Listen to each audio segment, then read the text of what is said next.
Assalomu alaykum. Assalomu alaykum. Muhim voqealar tafsiloti bilan efirda axborot dasturi. Xalq dardini eshitish, uning manfaatini ta'minlashdek, ezgu maqsad yurt ravnaqini ta'minlashning bosh omilidir.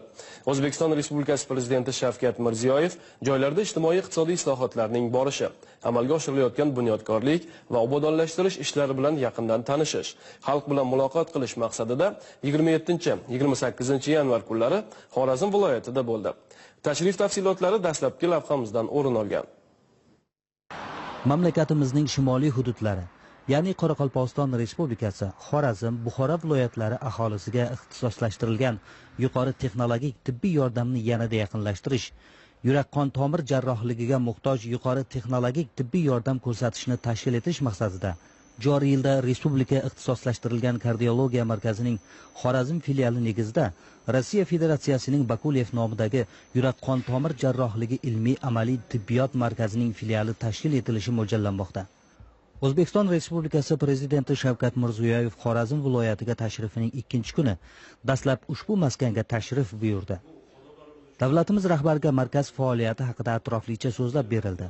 Bugungi kunda markazda yurak koronar tomirlarini koronografiya usulida tekshirish, stentlash, shuntlash va boshqa murakkab operatsiyalar amalga oshirilyapti. Xorijlik shifokorlar hamkorligida barpo bo'ladigan yangi klinika faoliyat boshlashi bilan hududda yurak-qon tomir sohasi bilan bog'liq operatsiyalar sifati yanada yaxshilanadi. Mamlakatimiz rahbari yangi markazning faoliyati, malakali mutaxassislarni jalb etish, zamonaviy tibbiy asbob-uskunalarni keltirish, aholiga tibbiy xizmat ko'rsatish sifatini tubdan oshirish bilan bog'liq fikrlarini bildirdi. Prezidentimiz shifokorlar va mutaxassislar bilan suhbatda Orolbo'yi hududi aholisining salomatligini asrash, profilaktika ishlarini umuman yangicha tizim asosida olib borish, kasbga fidoyilik kabi qator muhim masalalarga alohida e'tibor qaratdi. Urganch shahrida Oxund bobo tarixiy masjidi yaroqsiz holga kelib qolgandi. Prezidentimiz tashabbusi bilan ushbu masjidni qayta qurish bo'yicha loyiha ishlab chiqildi va uni amalga oshirishga kirishildi. Davlatimiz rahbari Shavkat Mirziyoyev bu yerga tashrif buyurib, ushbu jarayon bilan tanishdi. Loyihaga asosan yangi masjid 1,5 ming nafar namozxonga mo'ljallangan. Masjid asosiy binosining balandligi 17 metrni tashkil etadi. Binolar 40 metrlik minora, shuningdek xonaqoh, yozgi ochiq ayvon, tahoratxona, imom xatib va noib imom xonasi, kutubxonadan iborat bo'ladi. Masjid atrofi obodonlashtirib, turli manzarali daraxtlar va gul ko'chatlari bilan ko'kalamzorlashtiriladi. Mazkur ishlarga 4 milliard so'm mablag' sarflanishi rejalashtirilgan. Prezidentimiz ushbu majmuani bunyod etishda milliy me'morchilik an'analaridan keng foydalanish, bu yerda hamyurtlarimiz uchun zamonaviy shart-sharoitlarni yaratish, sof islom dinimizni asrash, bu masalada yoshlar tarbiyasi, imomlarimizning mas'uliyatli vazifalari xususida o'z fikr-mulohazalarini bildirdi. Shundan so'ng davlatimiz rahbari Shavkat Mirziyoyev O'zbekiston Respublikasi Prezidentining Xorazm viloyatidagi xalq qabulxonasiga tashrif buyurdi. O'zbekiston Respublikasi Prezidentining 2016 yil 28 dekabrdagi jismoniy va yuridik shaxslarning murojaatlari bilan ishlash tizimini tubdan takomillashtirishga doir chora-tadbirlar to'g'risidagi farmoni ijrosini ta'minlash maqsadida Xorazm viloyati hokimining qaroriga muvofiq Xorazm viloyati moliya boshqarmasi binosidan 13 ta xona ajratilib, pardozlash va ta'mirlash hamda jihozlash ishlari olib borildi. Bu yerda aholini qabul qilish uchun barcha shart-sharoitlar yaratilgan. Mamlakatimiz rahbari bu yerda aholi bilan to'g'ridan-to'g'ri muloqotni tashkil etish, jismoniy va yuridik shaxslarning huquq va erkinliklari hamda qonuniy manfaatlarini himoya qilish, murojaatlar bilan ishlashni sifat jihatdan oshirish bo'yicha o'z tavsiyalarini berdi. Prezidentimiz Shavkat Mirziyoyev Urganchda Pavlov nomidagi Sankt-Peterburg tibbiyot instituti bilan hamkorlikda Toshkent tibbiyot akademiyasining Urganch filiali sobiq joylashgan binosi negizida ko'p tarmoqli klinika tashkil etish loyihasi bilan ham tanishdi. Bu yerda endokrinologiya, gematologiya, allergologiya, lor va terapiya bo'limlari tashkil etiladi. Eng muhimi, klinikada davolash ishi yo'nalishi, pediatriya ishi yo'nalishi, kasbiy ta'lim ishi yo'nalishida shifokor bakalavr va oliy ma'lumotli hamshira yo'nalishida kadrlar tayyorlanadi. Davlatimiz rahbari mazkur klinikaning sog'liqni saqlash tizimini yanada rivojlantirishdagi o'rniga alohida to'xtalib, loyihani izchillik bilan amalga oshirish bo'yicha tegishli idoralar rahbarlariga zaruriy ko'rsatmalar berdi. Mazkur tibbiyot muassasasi Orolbo'yi aholisining salomatligini ta'minlash, noyob operatsiyalarni bajarish, shifokorlarning malakasini oshirish kabi muhim vazifalarni ijro etishda katta ahamiyatga ega ekanligi ta'kidlandi. Urganch shahrida ilk bor atrof muhit muhofazasiga xizmat qiluvchi istiqbolli yirik loyiha amalga oshirilmoqda. Gap shundaki, $2 million investitsiya hisobiga chiqindilarni qayta ishlovchi korxonaga asos solindi. Davlatimiz rahbari ushbu loyiha taqdimotida ham ishtirok etdi. Bu yerda chiqindilarni qayta ishlash orqali sintefon, shox-shobalardan briket, qurilish materiallari chiqindilaridan shlakablok, biogaz, elektr energiya va biogumuz ishlab chiqarish tashkil etiladi. Korxona shu yilning sentyabr oyida ishga tushiriladi. Bu yerda 100 ta yangi ish o'rinlari yaratiladi. Shavkat Mirziyoyev bunday loyiha nafaqat viloyat, balki respublikamizda birinchi marotaba amalga oshirilayotganligini e'tirof etib, tabiat musaffoligi, aholimiz salomatligi uchun barcha shaharlarimizda barpo etish bo'yicha o'z takliflarini bildirdi. Ushbu majmua hozirda mana bor chiqindilarni, ya'ni 893 ming tonna chiqindilarni qayta ishlash imkoniga ega bo'ladi va u Xudo xolasa 4 yil ichida bor mavjud chiqindilar tozalanib, aholiga juda ham ekologik toza muhit yaratish imkonini beradi. Ikkilamchi mahsulotlardan bu masalan qog'oz mahsulotlari, polietilen, qurilish chiqindilaridan bloklar chiqarish imkonini beradi. Shu bilan birga RDF yoqilg'i mahsuloti bor, qolaversa bu rezina, shina va boshqa polietilen mahsulotlarini eritgan holda yoqilg'i ishlab chiqarish imkonini yaratadi. Ushbu loyihamiz ishga tushishi 2017-yil oxirida ishga tushadi va qo'shimcha 100 ta ishchi o'rin yaratilish imkonini beradi. Shundan so'ng mamlakatimiz rahbari shahardagi 11-son musiqa va san'at maktabida viloyatdan yetishib chiqqan san'atkorlar, hudud faollari bilan uchrashdi. Shavkat Mirziyoyev o'ziga xos san'ati bilan nom qozongan xorazmliklar uchun Komiljon Otaniyozovning nomini abadiylashtirish borasidagi sa'y-harakatlar faxr iftixor ekanligini ta'kidladi. Shuningdek, barcha sohalarda amalga oshirilayotgan islohotlar inson va uning manfaatlarini ko'zda tutishi qayd etildi.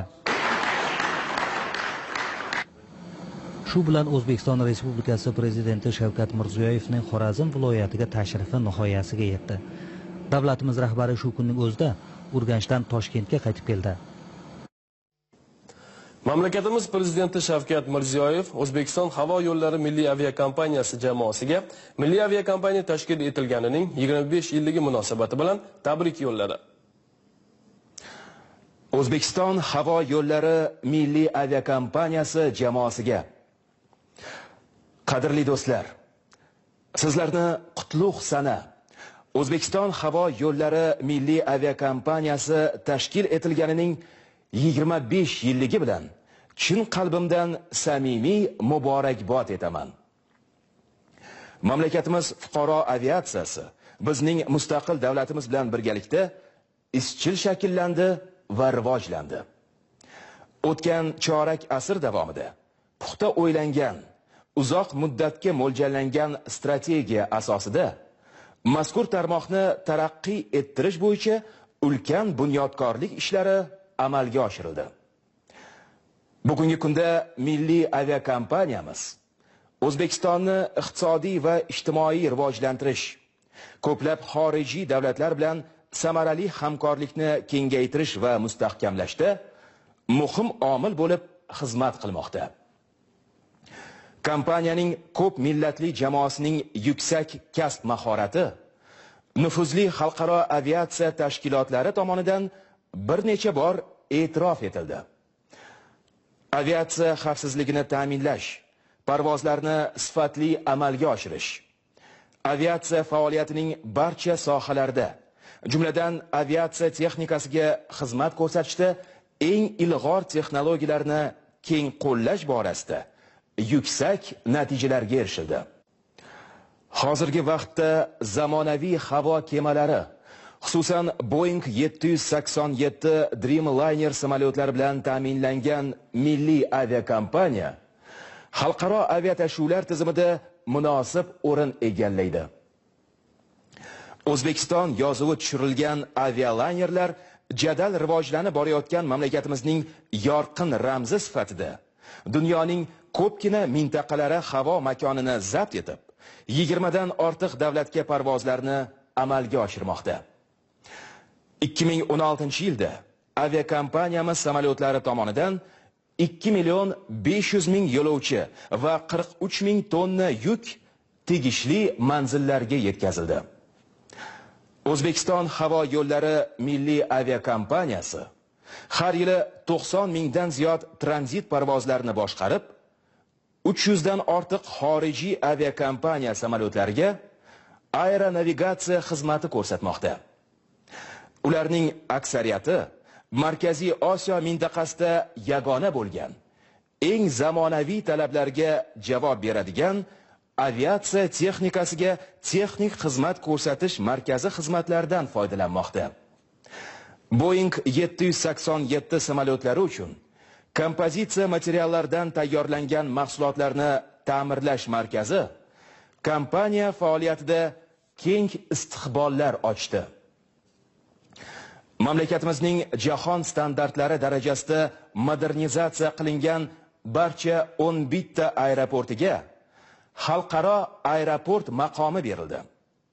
Mintaqamizdagi eng yirik va yuklarni manzilga yetkazib berish bo'yicha yuqori texnologiyalarga asoslangan komplekslardan biri Navoiy shahridagi xalqaro intermodal logistika markazi Yevrosiyoning asosiy logistika markazlari bilan havo qatnovlari orqali bog'langan. Yuklarni havo yo'llari orqali tashish tarmog'i yildan yilga kengayib bormoqda. Xalqimiz, O'zbekiston havo floti xodimlari, uchuvchi va muhandislar, aviatexnik va bort kuzatuvchilari, yerdan turib parvozlar xavfsizligini ta'minlaydigan barcha xizmatlar dispetcher va mutaxassislarning fidokorona va sidqidildan qilayotgan mehnatini yuksak qadrlaydi. Ayni vaqtda barchamiz bir haqiqatni yaxshi tushunamiz. Bugungi shiddat bilan o'zgarib borayotgan zamon bizning oldimizga yangi va yanada qat'iy talablar qo'ymoqda. Oldimizda hali qiladigan ishimiz ko'p. Birinchi navbatda aviakompaniyamiz raqobatdoshligini yanada oshirish eng muhim vazifamizdir. Ishonchim komil, sizlar o'tgan davrda qo'lga kiritilgan yutuqlarni tanqidiy yondashuv asosida baholab, o'zingizning bor bilim va tajribangiz, butun salohiyatingizni ishga solib, yanada yuksak mas'uliyat va fidoyilik bilan mehnat qilasiz. Aziz do'stlar, sizlarni milliy aviakompaniyamiz tashkil topganining 25 yilligi bilan yana bir bor chin qalbimdan tabriklayman. Sizlarga baxt va saodat, mustahkam sog'lik, oliyjanob faoliyatingizda yuksak parvozlar va yangi yutuqlar tilayman. Shavkat Mirziyoyev, O'zbekiston Respublikasi Prezidenti. O'zbekiston Respublikasi Prezidenti Shavkat Mirziyoyev O'zbekiston havo yo'llari milliy aviakompaniyasining 25 yilligi munosabati bilan bir guruh xodimlarni mukofotlash to'g'risidagi farmonga imzo chekdi. Unga ko'ra, mamlakatimiz fuqaro aviatsiyasini zamonaviy talablar asosida rivojlantirish, aviatsiya xavfsizligi va parvozlarni sifatli amalga oshirishni ta'minlash, tizimga ilg'or texnologiyalarni joriy etish va yuqori malakali kadrlar tayyorlash borasidagi katta xizmatlari uchun bir guruh soha xodimlari O'zbekiston Respublikasida xizmat ko'rsatgan fuqaro aviatsiyasi xodimi faxriy unvoni.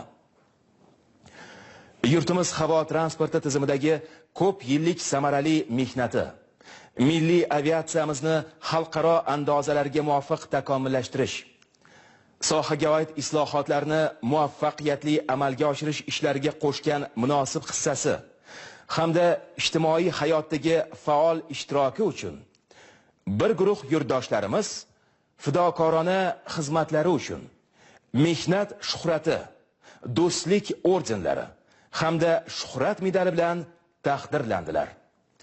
Farmonning to'liq matni va mukofotlanganlar ro'yxati matbuotda e'lon qilinadi. O'zbekiston havo yo'llari milliy aviakompaniyasini O'zbekiston Respublikasining faxriy yorlig'i bilan mukofotlash to'g'risida O'zbekiston Respublikasi Prezidentining farmoni.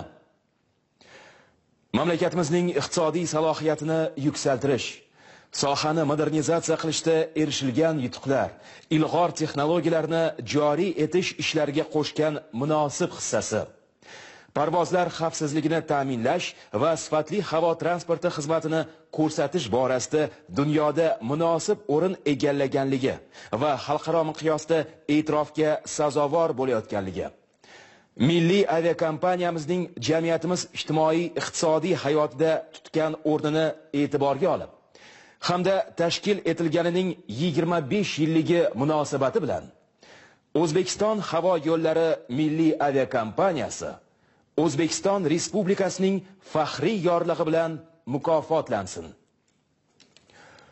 O'zbekiston Respublikasi Prezidenti Shavkat Mirziyoyev. Xalqaro standartlar darajasidagi xizmat ko'rsatish tizimi, zamonaviy aeroportlar va xavfsiz parvozlar, yangi yo'nalishlar va ishonchli hamkorlar. Ishlab chiqilgan texnik taraqqiyot strategiyasida ko'zda tutilgan mazkur tamoyillar jahonda ishonchli aviatashuvchi maqomiga erishgan O'zbekiston havo yo'llari milliy aviakompaniyasi faoliyatida ustuvor bo'lib qolmoqda. O'zbekiston fuqaro aviatsiyasining 25 yilligi munosabati bilan o'tkazilgan tadbirda doimiy yuksalish sari intilib borayotgan kompaniyada to'plangan tajribalar va kelgusida amaliyotga tatbiq etilishi rejalashtirilgan yangi loyihalar xususida so'z bordi. 1992 yil 28 yanvar ushbu tarixiy sanada O'zbekiston havo yo'llari milliy aviakompaniyasi tashkil etildi. Bugungi kunda davlatimiz ramzlari tushirilgan zamonaviy havo kemalari jahon bo'ylab parvoz qilar ekan, bu barcha yurtdoshlarimiz qalbiga g'urur, iftixor baxsh etadi. Xavfsizlik, barqarorlik va qulaylik degan mezonlarni o'z faoliyatining shioriga aylantirgan aviakompaniyamiz tizimida o'tgan yillar davomida keng ko'lamli islohotlar amalga oshirildi. Aviapark hamda yer usti infratuzilmasini modernizatsiyalash orqali u nafaqat mintaqada, balki jahon aviatsiya bozorida yetakchilar qatoriga kirdi. So'nggi rusumdagi avialaynerlar, yuqori malakali uchuvchilar tarkibi, yangi texnologiya, zamonaviy terminallar, parvozlar xavfsizligi, e'tirof va mukofotlar. Bularning barchasi O'zbekiston fuqaro aviatsiyasining xalqaro maydonda barqaror va ishonchli ekanligidan dalolat berib turibdi. Xabaringiz bor, mana o'tgan yili orzular kemasini, ikkita orzular kemasini O'zbekiston milliy aviakompaniyasi qabul qilib oldi. Hozir ular uzoq masofali qatnovlarda ekspluatatsiya qilinmoqda. Yana katta loyihalardan biri bu aeroportlar modernizatsiyasi.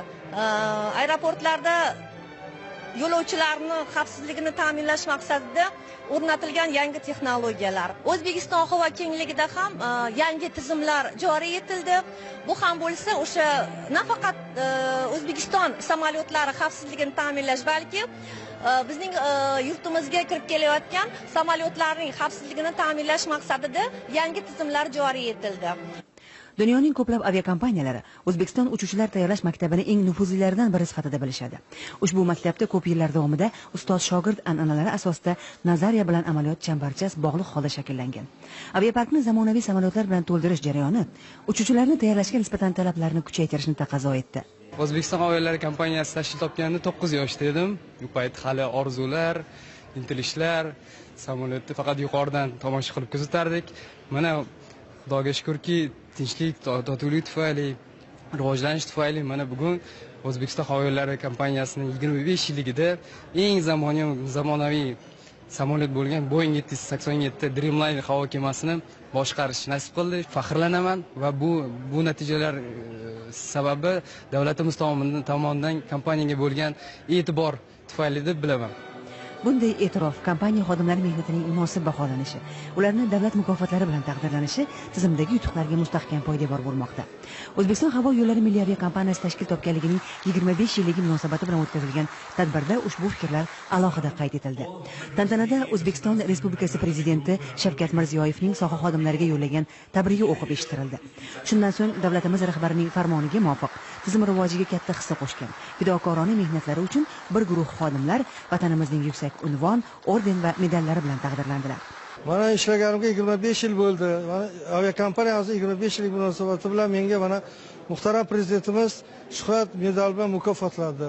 Bu albatta Bu mukofotdan juda xursandman. Bu mukofotga albatta oilamni ham, kollektivni ham hissasi katta. Bu mukofot menga yanada qayta ko'proq mas'uliyatlar yuklaydi.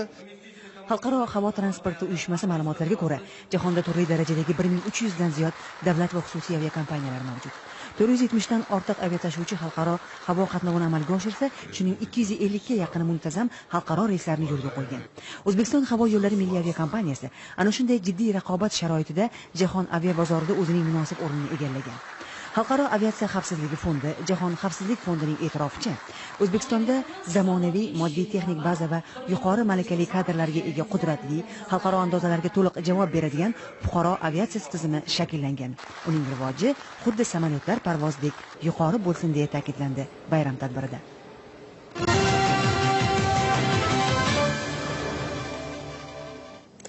Davlatimiz rahbarining 2016-yil dekabr oyidagi O'zbekiston Respublikasining 2017-yilga asosiy makroiqtisodiy ko'rsatkichlari prognozi va davlat byudjeti parametrlari to'g'risidagi qarori ijrosini ta'minlash va uni targ'ib etish maqsadida joylarda seminarlar o'tkazilmoqda.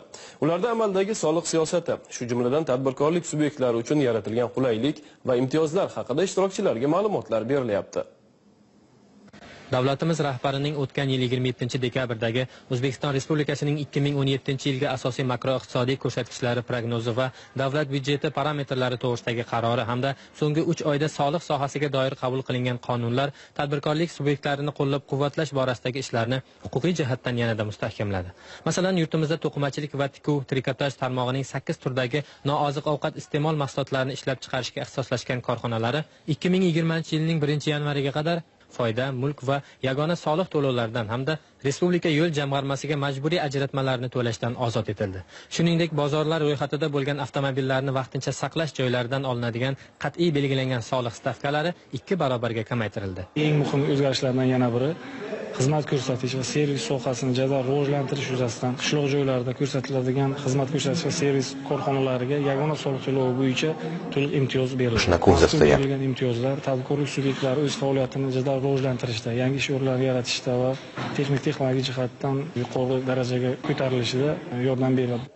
O'zbekiston Respublikasi Davlat soliq qo'mitasi tashabbusi bilan Buxoro viloyatida bo'lib o'tgan ko'rgazmali seminarda tadbirkorlar va keng jamoatchilik vakillariga soliq siyosatiga oid o'zgarishlar to'g'risida ma'lumotlar berib o'tildi.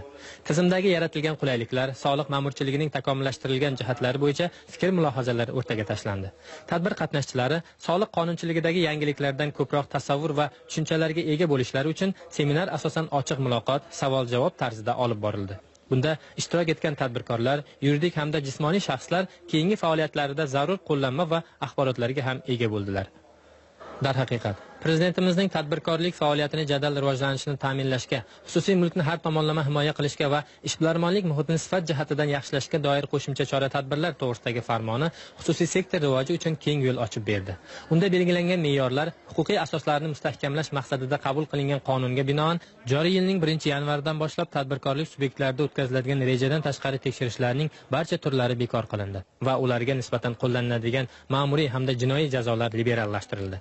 Shu bilan birga amaldagi qonunchilik talablaridan kelib chiqqan holda ishbilarmonlarga turli yo'nalishlar bo'yicha yengilliklar, imtiyozlar berilib, ayrim turlarining muddati uzaytirildi. Jumladan, xizmatlar ko'rsatish va servis sohasida faoliyat yurituvchi yuridik shaxslarni foyda va yagona soliq to'lovi to'lashdan ozod etish tarzidagi soliq imtiyozlari 12 ta faoliyat turi bo'yicha, shundan 4 tasi respublikaning barcha hududlarida, 8 tasi esa qishloq joylarda amalga oshirganlik uchun 2020-yilning 1-yanvariga qadar tatbiq etilishi belgilandi.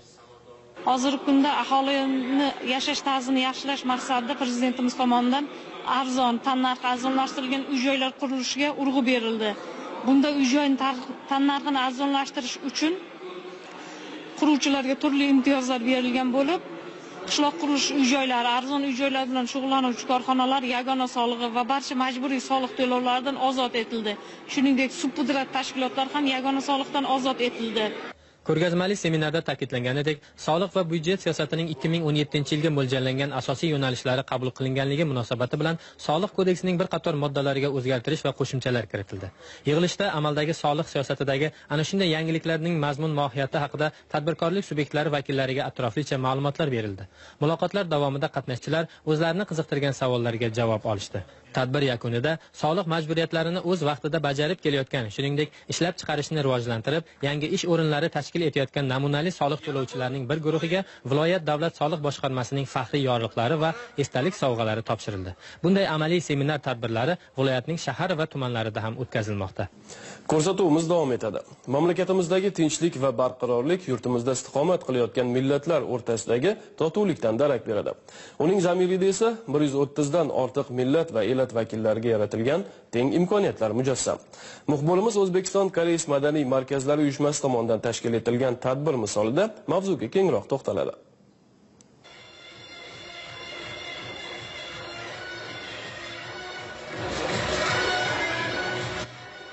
Albatta, musiqa va san'at millat ham, elat ham tanlamaydi.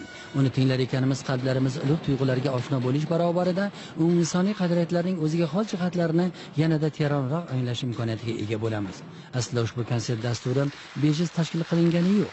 28-yanvar sharq taqvimiga ko'ra koreys millati uchun yangi yilning birinchi kuni hisoblanadi. An'analar davomiyligini ta'minlashga xizmat qiladigan mazkur tadbir har yili koreyslar bilan bir qatorda mamlakatimizda istiqomat qilayotgan boshqa millatlar vakillari hamkorligida shodiyona qilinadi. Joriy yilgi tantana uchun poytaxtimizdagi muhtasham Turkiston saroyi tanlandi. Ana shu munosabat bilan bo'lib o'tgan muloqotda ishtirokchilar mamlakatimizda yaratilib berilgan imkoniyatlar xususida to'xtalib, bularning hammasi albatta bag'rikenglik tamoyilining amaldagi ko'rinishi ekanligini ta'kidladilar. Haqiqatan ham hozirgi kunda respublikamizda 130 dan ortiq millat va elat vakillari 140 ga yaqin milliy madaniy markaz orqali respublika baynalmilal madaniyat markaziga birlashgani holda faoliyat ko'rsatyapti. Ular O'zbekiston umumiy uyumiz shiori ostida bir oila farzandidek umrguzaronlik qilib, mamlakatimizning taraqqiyotiga o'zlarining munosib hissasini qo'shib kelishmoqda. Koreys xalqi tomonidan ushbu yangi yil oilaviy bayram sifatida keng nishonlanib kelinadi. Bu o'z o'rinda ajdodlarga, yoshi ulug'larga, oilaga bo'lgan muhabbat tuyg'ularini qamrab olgan. Men nihoyatda mamnunman.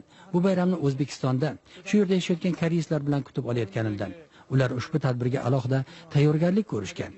Yurtingizda koreyslar uzoq yillar davomida yashayotgan bo'lsalar-da, o'zlarining an'analari, qadriyatlarini izchil davom ettirib kelishmoqda. Bu esa albatta mamlakatingizda yaratib berilgan keng imkoniyatlarning samarasidir. Davlat tomonidan ko'rsatilayotgan bu kabi g'amxo'rlikdan xursandman va bundan faxrlanaman. Konsert dasturida aynan Koreys milliy madaniy markazi uyushmalari qoshida tashkil qilingan Koryo, retro kabi turli dastur jamoalari o'zlarining repertuaridan o'rin olgan raqs va qo'shiq guldastalari bilan ishtirok etayotgan bo'lib, ularning har biri jozibadorlik va husnkorlikka uyg'unlashib ketgan.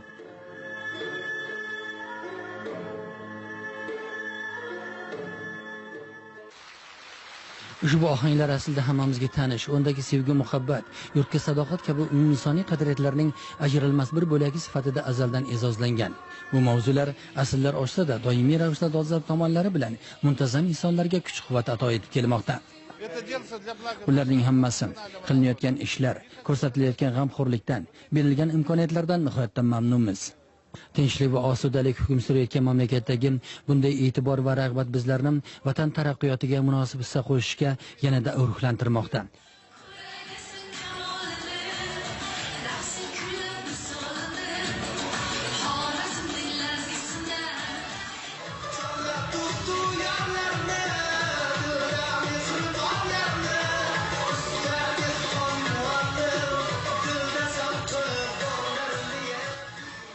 Mutaxassislarning e'tirof etishlaricha, bu safargi konsert dasturi rang-barang tomonlari bilan farq qilib, undagi ijrolar bu yerda yashayotgan xalqlarning tarixi, madaniyati va ma'naviyatining betakror ko'rinishlarini to'laligicha ifoda etdi. Bu deylik o'sha xalq qo'shiqlari yoxud mumtoz meros namunalari bo'lsin, bularning hammasi dasturdan o'rin olgan bo'lib, ijrolardagi o'ziga xoslik tomoshabinlarda katta qiziqish uyg'otdi.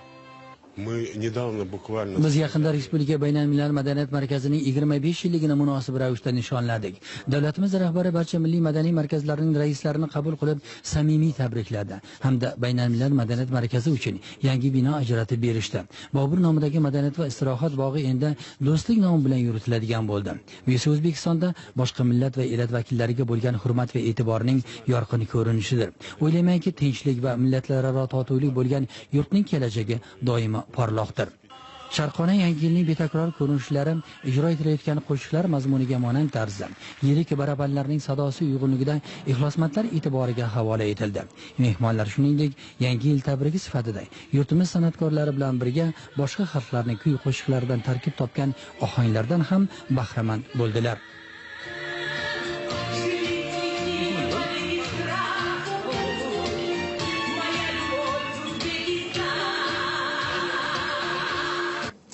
Fuqarolarning erkinliklari, huquq va manfaatlarini ta'minlashda sudlarning o'rni beqiyos. Binobarin, tizimni isloh qilish, sudlar faoliyatini takomillashtirish maqsadida qator me'yoriy huquqiy hujjatlar qabul qilinib, amaliyotga joriy etilmoqda. Shu o'rinda ta'kidlash lozimki, ular faoliyatining ochiqligi va shaffofligini ta'minlash ustuvor masalalar sirasiga kiradi. Respublika Oliy sudi tomonidan tashkil etilgan sud-huquq islohotlari jurnalist nigohida ko'rik tanlovi mazkur yo'nalishdagi ishlarni yanada faollashtirishga qaratilgani bilan ahamiyatlidir. Mamlakatimizda barcha sohalarda izchillik bilan amalga oshirilayotgan islohotlar avvalo inson huquq va manfaatlarini ishonchli himoya qilish, qonun ustuvorligi va qonuniylikni ta'minlashga qaratilgan. Bu borada O'zbekiston Respublikasi Prezidentining 2016 yil 21 oktyabrdagi sud-huquq tizimini yanada isloh qilish, fuqarolarning huquqlari va erkinliklarini ishonchli himoya qilish kafolatlarini kuchaytirish chora-tadbirlari to'g'risidagi farmoni yangi bosqichni boshlab bergan dasturiy hujjat bo'ldi. Farmonda sud hokimiyatining chinakam mustaqilligini, fuqarolar huquq va erkinliklarining ishonchli himoyasini ta'minlash, shuningdek odil sudlovga erishish darajasini oshirish, sud-huquq tizimini yanada isloh qilish sohasida davlat siyosatining asosiy ustuvor yo'nalishlari belgilab berildi. Ularni amalga oshirish bo'yicha sud va huquqni muhofaza qiluvchi organlarning muhim vazifalaridan biri sifatida faoliyatning ochiqligi va shaffofligini ta'minlash, fuqarolik jamiyati institutlari, ommaviy axborot vositalari va aholi bilan hamkorlik qilishning samarali mexanizmlarini keng qo'llash belgilab qo'yildi.